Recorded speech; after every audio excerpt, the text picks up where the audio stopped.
back on NFL Daily. You know him as one of the best beat writers in the game, Tashan Reed of The Athletic. You also should know him as an early guest on NFL Daily back at Raiders training camp in July. And if you happen to be watching this on YouTube, check us out there. Like, subscribe. You'll see him in a clean Mina Kimes featuring Lenny podcast hat, which he got at the live show that we did together. I recognize that hat, Tashan, because my son literally wore it to school today for the first time. Big coincidence. Yeah, great minds think alike. It's my first time wearing it. But yeah, thought it was only right. Saw you and Jordan Rodrigue, obviously coming on her show back then in LA. So reuniting, so I might as well throw it on. Right? No, I appreciate it. It looks. I like the color that baby blue. We'll be talking about the Chargers a little bit later today. We're going to be previewing the AFC West, wrapping up our offseason previews. You've got a lot to talk about when it comes to the Rams, the Raiders rather. Maybe I'll even extend that time. But first, I have to take you to task for a bad take you had. I happened to see it right on Twitter right when you posted it, which was you were very down on the ending to the movie Past Lives. This is really talking to a small fraction of our audience, so we probably shouldn't go too long. But I will defend Past Lives to the end. A beautiful, mature, I'll say it, like a grown-up romantic movie. I loved it, and I will defend it. Yeah, like I agree. It was a great film, well written, really good acting. But the ending, I'm not satisfied with that. Like I don't want to spoil it for anybody who hasn't seen it, but it was very clear who she's in love with, and I just feel like she should go. She should pursue that. How old are you, Tashan?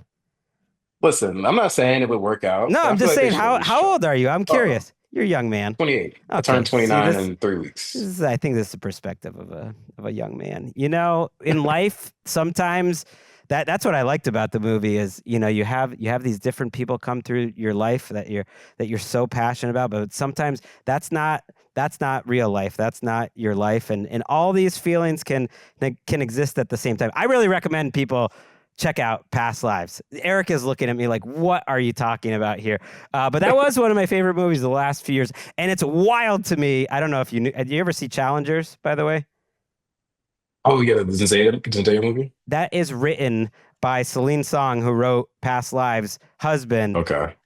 I don't know what's going on in that marriage. So there's something going on. The two of them wrote about something in very different ways, and it's very interesting to think that those two movies came from the exact same marriage. That just a little shout out to the movie folks out there. Let's get going. Let's talk about the AFC West, and I want to start with the Chiefs.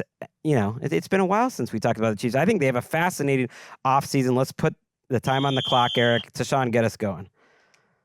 Yeah, so obviously the last time we saw the Chiefs, they were getting their doors blown off in the Super Bowl. And I think that's rained a lot of pessimism over the franchise. But I think we have to remember, like, this was a team that went 15-2 and made its third Super Bowl in a row. Like, it could be a lot worse than being the Chiefs right now. With that being said, they do have some major needs. Obviously, they just traded Joe Tooney, who somehow became their starting left tackle for the end of last season.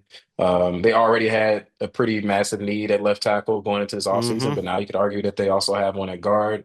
Defensive tackle, because outside of Chris Jones, they don't really have a lot of bodies there. And then receiver. I know that they made a move in season last season to get DeAndre Hopkins. Obviously the rookie that they drafted had a pretty good season, but it was tough for them after losing Rashee Rice and clearly Travis Kelce just isn't the same player anymore. And so I think that could also be a position that makes sense for them to add to.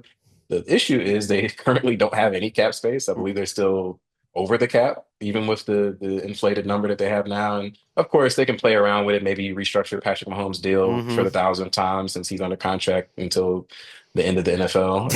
And so we'll see what wizardry they cook up to create some space, but they do have some key needs at some pretty important positions that they do need to address this offseason. Yeah, it's funny you mentioned Mahomes. I wonder if he's due an actual new contract. Now it would be a restructure, but it's about time to me that he gets a raise, another fix, which they're going to keep doing. And look, that's what's team friendly about it. And yet he's seen these other quarterbacks jump above him, and they could open up cap space one way or another. Yeah, I think they'll use that Mahomes contract to open up cap space. It's crazy. You mentioned the lack of cap space. They also don't have a second round pick. They had that trade for DeAndre Hopkins. They do have an extra third, but they don't have one between the 5th and the 7th. And so you kind of add that up, like not a ton of draft capital, not a ton of cap space. And then I hear you that you could be in a lot worse shape than the Chiefs, but I do think last year was a push it all the way in year, and this is going to be a very tricky offseason for Brett Veach because you listed some of the free agents. DeAndre Hopkins, Hollywood Brown, who I've heard they want to bring back, Juju Smith-Schuster, Kareem Hunt, Carson Wentz, whatever on the offensive side. But Travell Wharton was a good player for them at defensive tackle. I got him ranked pretty high. Nick Bolton, I have him ranked pretty high. Justin Reed, a good safety, ranked pretty high. Charles Omenihu was starting for them. So they just have a lot to do this offseason, and they're one of the best at doing it. But, man, they're kind of in uncharted territory of, year 6 of this dynasty without really taking a step back. So I'm curious how they approach it. What do you think they'll do? What do you think they'll prioritize maybe first? Yeah, I agree with you that it doesn't feel like some sort of pivot point needs to come. And we saw this before this most recent iteration of the dynasty started when they traded Tyreek Hill. That was the big shift to where they saved a lot of money through that move and invested it in the defense, which was a weakness for them, even though they had success to that point. And they became really a defensive team, especially this year. They still had Patrick Mahomes, of course, and he could, come up clutch and help them win a bunch of close games. But this offense really hasn't been I would say it's still been good, but it hasn't been that dynamic offense that you're used to seeing with Mahomes and Reed in tow. And so it's seeing how do they try to navigate adding to that offense because they clearly need help. Like I'm not saying Travis Kelce is washed. You look pretty bad in the Super Bowl, but they need a clear cut number one receiver. Maybe that's just Rashee Rice when he comes back and he's fully healthy because he was playing really well before that injury last season. So maybe he's the guy. They don't need to make a big move at receiver. But offensive line, like they have to do something, right? And I think like what is the answer there? Like what does it look like? You don't really have any cap space. Like you mentioned, they don't have a ton of draft capital. What do they do? Because I think it's pretty clear that the answers aren't in house. And I know the rookie that they took last year, Kingsley, maybe he had a really rough rookie year. Maybe he bounces back, and we've seen guys improve in the past. So Yeah. I don't want to like say his career is over because he had a bad rookie season, but I think that offensive line, both running the ball and pass protection needs to improve. Yeah, I think the plan is to play Sua Matea at left guard or to try him there. We launched this new show on Thursday with Daniel Jeremiah, and he was banging that Ronnie Stanley to the Chiefs drum pretty hard. And this is a man who always knows more than he is letting on, is very connected, especially with the Ravens where Ronnie Stanley was. And so that's interesting.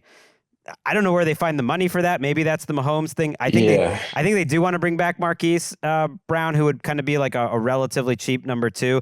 But man, they could use an edge. They could use. They're going to need a backup quarterback, by the way. I don't know if they want to draft one too. They could do that thing. They need to restock their cornerbacks. They always find these guys that you never heard of, and then they do well. So they need another one of those soon. I think you're biased on the Chiefs though, because you think their offense is trash because they're always trash against the Raiders. That's what you see. Yeah, I mean, I don't know. I thought I'm always gonna, have faith in Patrick Mahomes, but this feels so stagnant. Like everything's so difficult for them. And I think when they won those first 2 Super Bowls, what they really got back to is, or I guess for the first time, what they did since they got Mahomes was they were really running the ball well, and I think that really caught the Eagles off guard in that Super Bowl that they won. And they really couldn't run the ball this year. Maybe part of that was Pacheco getting hurt, but they really had like Kareem Hunt getting right. Significant carries. So I don't know how much of that was just the running back position not being great and the offensive line not being great.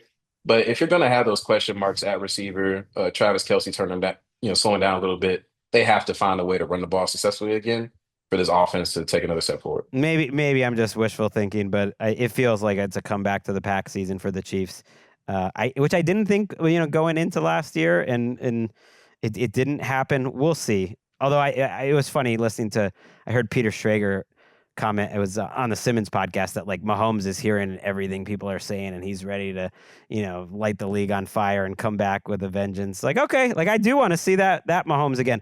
I set you up very poorly as a host. I need to learn. I'm only 8 months into this. I threw the ball to you like right before the clock went off. That was like a grenade, like in the NBA when someone just had to chuck it up at the buzzer. I'm going Broncos next. Put 5 minutes on the clock. Really interesting offseason ahead. $40 million in cap space. That's plenty. 20th pick of the draft. They have their first 4 picks of the draft, no fifth, but whatever. They're good in terms of their important picks.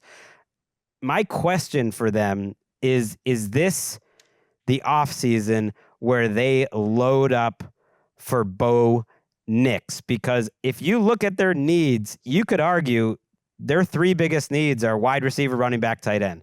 Like they just need skill position guys, and otherwise this roster's has a lot of potential. They got to feel good, Tashan, like getting out of cap jail where they've been paying all this dead money for Russell Wilson the last couple of years, or just Russell Wilson, which felt like dead money when he was on the roster. What do you think that they prioritize in free agency? You got to get Bo Nix some more help. Mm-hmm. Obviously, last season was probably a surprisingly good season, for most people for the Broncos. Their defense, we kind of didn't know what it was going to be because the 2023 season was so weirdly rough for them. But they were elite again, in 2024. Patrick Surtain obviously had a Defensive Player of the Year caliber season. They're good on that side of the ball. Offensively, like even though Bo Nix had a pretty good rookie season, was a legitimate, candidate for the Offensive Rookie of the Year award. I just don't feel like he has enough help, and I think we saw that in that playoff loss to the Bills. I know they scored on like the first play of the game or whatever it was, but they pretty much couldn't do anything after that. Like you mentioned, they don't really have an answer at running back. And while Cortland Sutton, I think he's a solid, I would call him a number 2 receiver. I think they could still use a true number 1 wideout, or at least, upgrading that room in general, even if you don't get a guy that's better than Sutton. And then tight end, they really don't have. They took the shot on the tight end that they drafted a couple of years ago, Dolchich, but that didn't work out. I just think they need to give him some more help. You could probably even argue that maybe they could improve the offensive line as well. Just because, he's on that Ricky scale deal. Like you mentioned, they have some cap space for the first time in a long time. You're not, the defense, you don't really need to make a major addition on defense. Why not just pour those resources into the offensive side of the ball? And, Sean Payton being an offensive-minded head coach, of course, you would think he'd be on page with that. And so I think that's, Yeah. where they're going to, focus on this offseason. I think so too. I've heard Mike Gesicki could be a target, that Gesicki might end up deciding between Denver and staying there with the Bengals, who will want to keep him, but they have a lot to do on that. More on that in a little bit. They're free agents though. They're in a good spot. They only put 1 free agent in my top 100, and that was DJ Jones, who's a nose tackle who I put at like 95 or something like that. So they're not losing great players. Zach Allen, who had a terrific season last year, all pro, wants more money. He's in the last year of his contract. Cortland Sutton wants more money. That one's a tricky one. They said they'll address it when it's time, because I'm with you. I think they maybe view him as a 2. They are a sneaky team to me for a Devontae Adams type of move, or even a DK Metcalf trade if they really wanted to get crazy.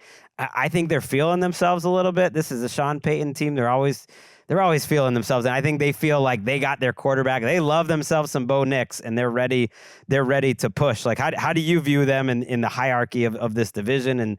And you're covering the Raiders on a daily basis. That's a team now that feels like, look, we've put the Raiders in the rear view. We're way ahead of them.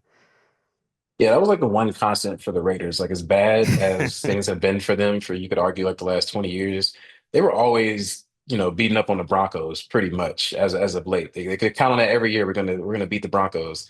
And this year that changed. And I think the Raiders are clearly last in the division, and we'll get to them later. But the Broncos, I still have questions about their ability to, let's say contend. Like I don't think they're really going to be pushing the Chiefs unless they do significantly improve where they stand on the offense side of the ball. I think the defense is legit. You could argue it's the best in the league, or at least top 3 in the league. But unless they really add some more firepower on offense, it's kind of hard to see them taking that next step. Because I think Bo Nix, even as good of a rookie season as he had, is he really like going to be like a superstar quarterback? I feel like he's more so that a guy is going to be like good. Like I feel like his If you rookie listen season to was, Broncos Twitter, he's a superstar. Like yeah, don't say anything bad about him. yeah. Just I don't think he's Drew Brees. You know what I mean? Like I think he's like a solid, good, competent NFL quarterback, and you can win with that. Obviously the Eagles had like the Avengers, but Jalen Hurts was largely just like okay this year. We heard a lot of criticism about Yeah. the passing game pretty much the entire year. And they won a Super Bowl. Not only did they win a Super Bowl, but they like blew out, the back-to-back defending champion. So I went on a Twitter rant about this the other day. Like, I don't think you need necessarily a superstar quarterback to win. And I think it's fine if Nick doesn't become that, but that just makes it even more imperative that you build up everything else around him. And they have the resources to do it. So they just have to, use that money wisely. Yeah, I think Look, I think they could use another edge, even though they're good on defense. It's Jonathan Cooper and Nick Bonito. Just add one more to the mix. You always want to be adding to the line, and that's something they could look at. But the kind of the world is their oyster. Sean Payton has done a great job fixing that thing quickly. Under the gun. That's a pro move right there. All right, let's get to your Raiders. Let's just do it now. I'll let you kick it off. Go for it. Yeah, so the annual tradition of the Raiders looking for a new head coach and GM continued this year. There were some questions about whether they would clean house completely, but with the revamped ownership group, including minority owner Tom Brady, huddled together with Mark Davis, and they decided to just hit a hard reset, and they landed on a familiar face to many, or pretty much anybody who follows the NFL, and Pete Carroll at head coach, the oldest head coach in NFL history as of the start of next season, and GM John Spytek, who was a longtime executive with the Tampa Bay Bucks, and they're pretty much working with a clean slate. They have the second most cap space in the league. The exact number is kind of up in the air because they just decided yesterday to make Max Crosby the highest paid non-quarterback ever with his 3-year extension. And so they should be over $100 million in cap space, which is obviously a ton of money. And they also have the number 6 overall pick in the draft, in addition to an extra third-round pick as a result of the Devontae Adams trade last year. So they have a ton of resources and a new regime that can pretty much remake the roster in their image, because outside of Max Crosby, the only guys really of note on the roster are Brock Bowers, who's going to be on a rookie deal for the foreseeable future, and then Christian Wilkins, who they signed to a significant contract last year. I think the question is, are there really enough free agents worth spending that type of money on this offseason? I think this is a weaker free agency class. And a lot of the free agents of note for the Raiders are guys that were already on the roster last year, because basically their entire defense is in free agency. The biggest name is safety Trayvon Merrick, but you go down the list. I mean, Robert Spillane, Malcolm Kuntz, Nate Hobbs, Adam Butler, John Jenkins, Devon Diablo. Like I said, pretty much the whole defense is hitting free agency. So it's be interesting to see which one of those guys that they bring back. And then you could pretty much just throw a dart, at the board, and they need to add help at their entire offensive side of the ball. And so they need a lot of help there. Do they take a big swing at quarterback in free agency? Do they draft a guy early on? So, it's pretty much wide open. Like, they could essentially do anything. It's just, how they go about doing it. Yeah, it's interesting because, we just talked about a team in the Broncos, I said, don't have a lot of key free agents. I mean, those are good players. I have a lot of those guys pretty high on my list, the Raiders defenders that are becoming available. But when there's a regime change, there's not as much loyalty, but those are just more positions that they have to fill. Like, I like Nate. Like, Nate Hobbs can play, Morg can play, Spillane can play. Kuntz, when he was healthy, was playing well at the end of that. A couple. Even reclamation project, Kayvon Chason played kind of well for them. Devon Diablo, like, they have a lot, and yet their biggest needs to me are still the skill positions. Jacoby Myers, Michael Mayer. Do you think either one of those guys will get traded? And clearly this team kind of needs receivers, needs a quarterback, needs a running back. I will say one note on the defensive side of the ball. They did bring back defensive coordinator Patrick Graham, who's been here for the last few years. So that could probably increase the chances of them re-signing some of those guys. Good point. But to your question, me and my colleague Vic Tafer, who also covers the Raiders at The Athletic, we reported last week that the Raiders have had trade negotiations with, or not, I shouldn't say negotiations, but conversations with teams about tight end Michael Mayer, who, people don't remember last year he had a significant stretch that he missed due to personal reasons. And he also just took a sizably lesser role with the emergence of Brock Bowers, who was a first-team All-Pro.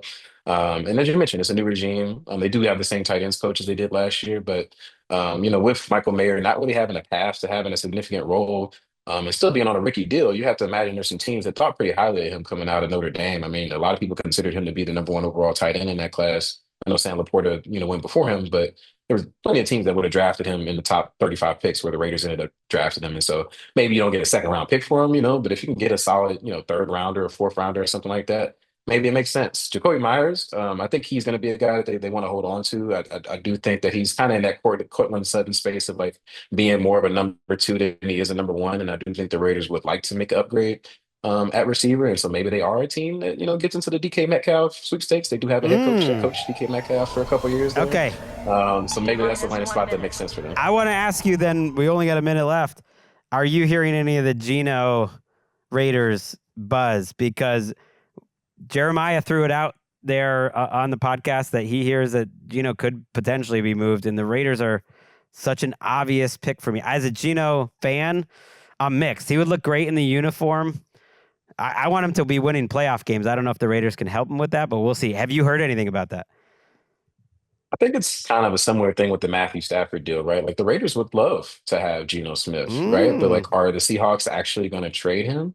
I think so. Like, because why would they? They're not really in a position to replace him in the draft. It's not an attractive free agent market for quarterbacks. I don't really know if any other quarterbacks are going to be available via trade that would be an upgrade over Geno Smith. And so it's like, Five, for who, for what? The 4, Seahawks are trying to 3, win, and I think keeping Geno 2, Smith gives them the best chance to do that.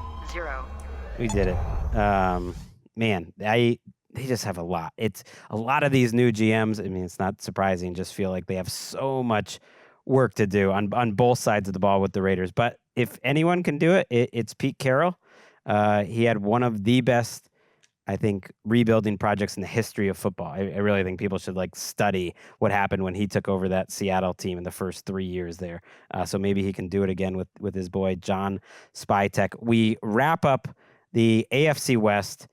And really, all 32 teams. We've made it to the end talking about the Los Angeles Chargers. Put the time on the clock. They have the 20th pick in the draft. They have their picks, and then they have 7 picks after round 5. They're one of those teams that has a million late round picks. For what it's worth, they have more cap space like the Raiders than they really know what to do with after letting go of Bosa. I think the number is around $80 million. So again, you can't find enough good players. And to me, their needs are more on defense, even though their defense played pretty well last year. Khalil Mack is a free agent. They cut Bosa. Poona Ford is a free agent. Tier Tart is a free agent. So you really don't have anyone up front or on the edge. You need a little more juice. And then at cornerback, Christian Fulton, a lot of key free agents on this team, Tashan. They showed up and they Harbaugh'd in the first year. It was pretty impressive for him to put that stamp on the team. Where do you think they should focus in the really first offseason now that they got a sense of their roster? Actually, I disagree. I think the bigger needs on the offensive side of the ball. I think when it comes to the type of team that they're trying to be on that side of the ball, run first team. We heard it all last offseason what they want to do.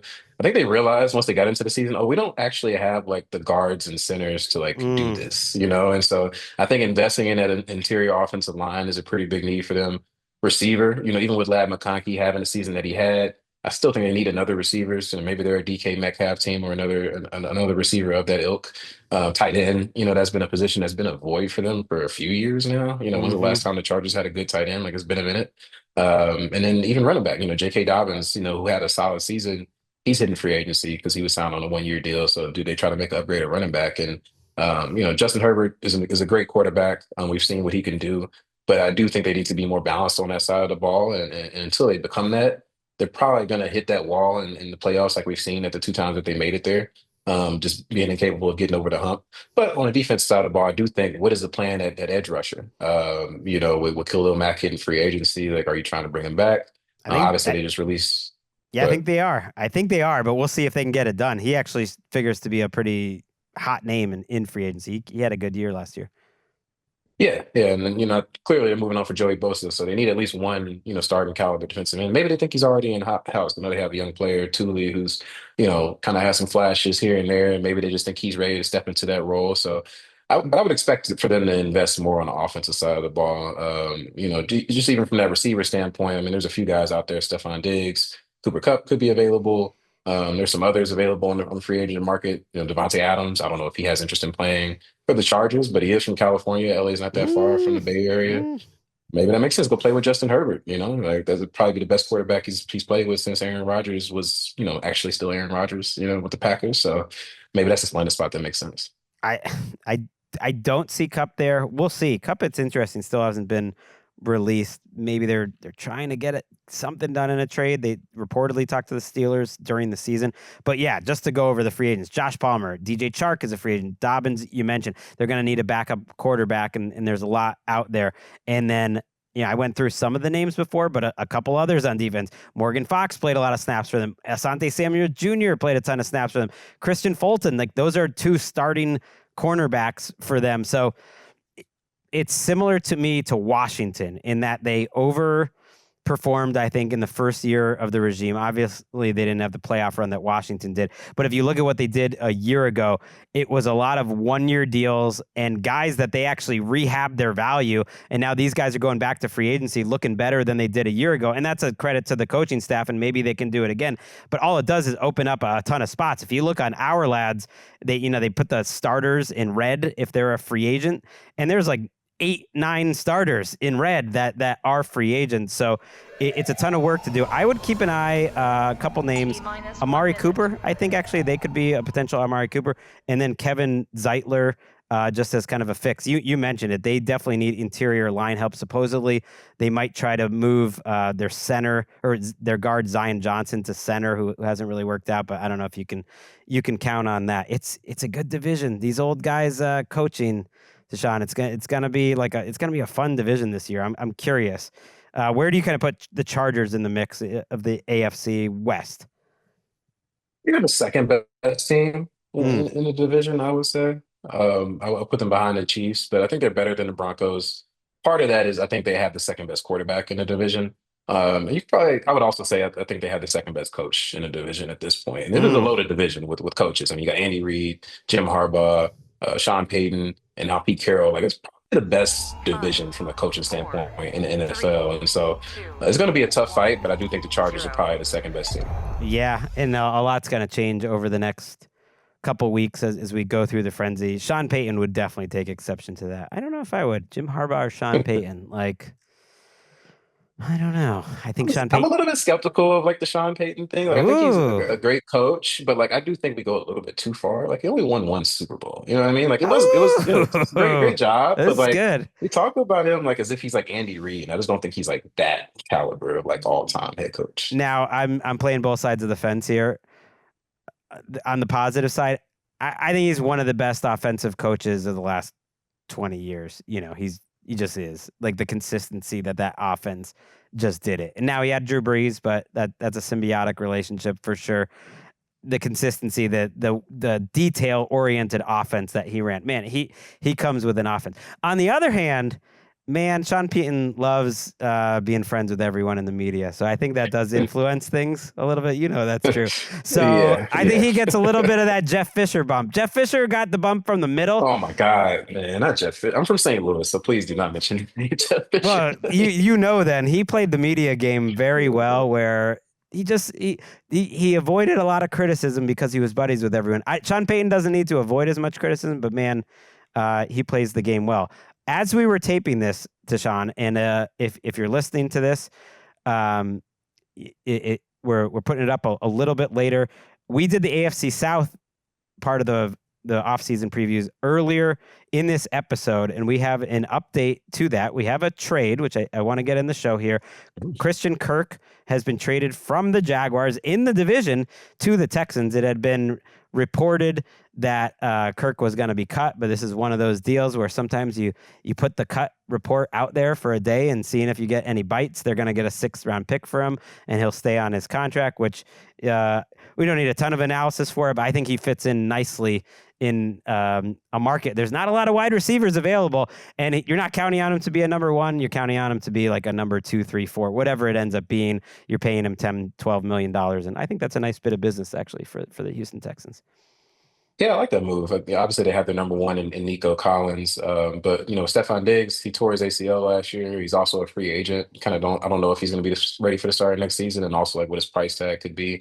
And also, Tank Dell suffered a pretty gruesome injury, obviously, and I have no idea when he's playing football again. And so they need help at receiver. And I think he's a solid wideout. He's more of a slot, kind of Z type of guy, move around the formation. But I think that makes sense with the new offensive coordinator and Nick Cowley and his background, using those types of guys. Whether it was with the Rams or how they use those guys with the Patriots. And so it seems like a pretty smooth fit. I like that move. Yeah, I do too. By the way, making a little more money than I expected, $15 million. But again, it's a 1-year deal. This is what cap space is for.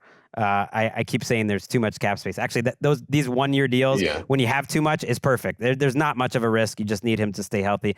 And look, Kirk is versatile. You are too. Like you came with some good Kirk information out of nowhere without me telling you. Appreciate you, Sean. No problem. And Tutu Atwell just got $10 million. So I mean, like, $15 million for Christian Kirk is fine.